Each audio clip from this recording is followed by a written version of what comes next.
За ситуацией в Джейравском районе вы наблюдали, вы получали доклады соответствующих руководителей Министерства связи и правительства. Вот, поехав сюда на место, увидев все своими глазами, насколько эта ситуация действительно сложна?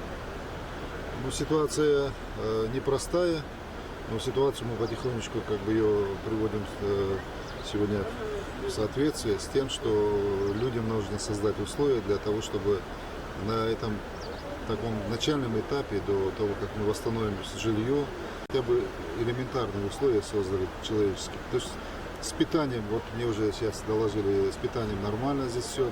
И у нас люди не жили в палатках. Потому что мы разместили людей и в школах, интернатах, в других учреждениях. Но самое главное, чтобы у нас сегодня люди не чувствовали себя беженцами, люди себя не чувствовали людьми, которые сегодня попали в беду, и к ним нет внимания. С первых дней правительство республики здесь, все службы, включая дорожные, газовые, строительные, все, что была в республике возможность, все было задействовано, и впредь будет так, до последнего дома, который мы будем возводить здесь. Когда докладывал ситуацию президенту Российской Федерации, был у нас телемост, и по всему, по Жайравскому, по Суджинскому району была доложена ситуация, то есть в какой ситуации сегодня республика оказалась. И вот единственное, что не было света, вот сегодня уже подключили свет. Вы, по сути дела, и были свидетелем того, как подключили свет. Самое главное, то, что нет человеческих жертв. И вот я должен сказать, что медицинские работники сегодня Джайравского района, администрация, люди сами, они сработали. Они сработали, и сегодня во многом, благодаря именно этим, МЧС, этим людям, во многом эта беда была,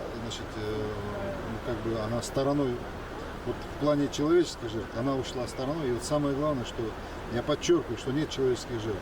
Вот это самое главное. И людям, которые сегодня помогли, не просто спасибо, им надо говорить спасибо от всего народа.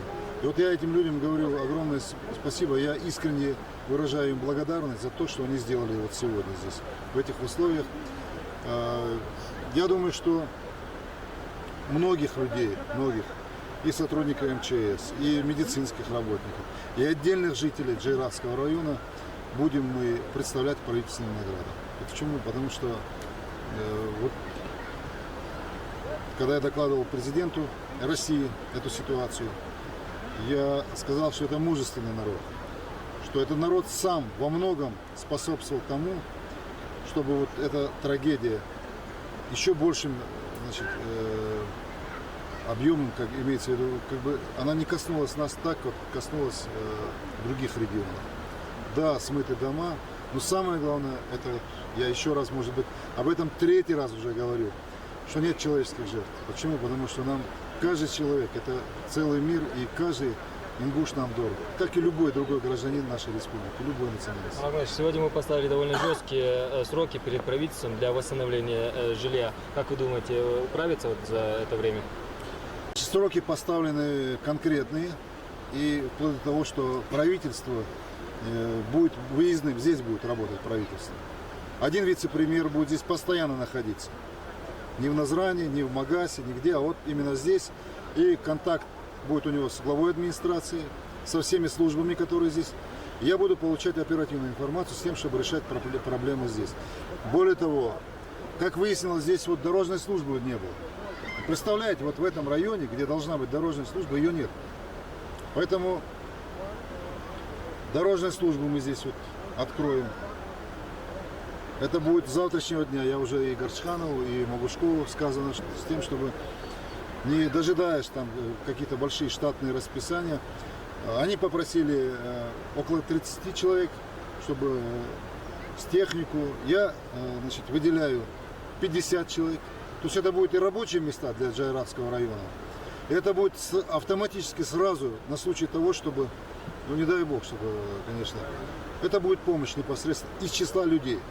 То есть мы и технику им дадим, и, значит, рабочие места.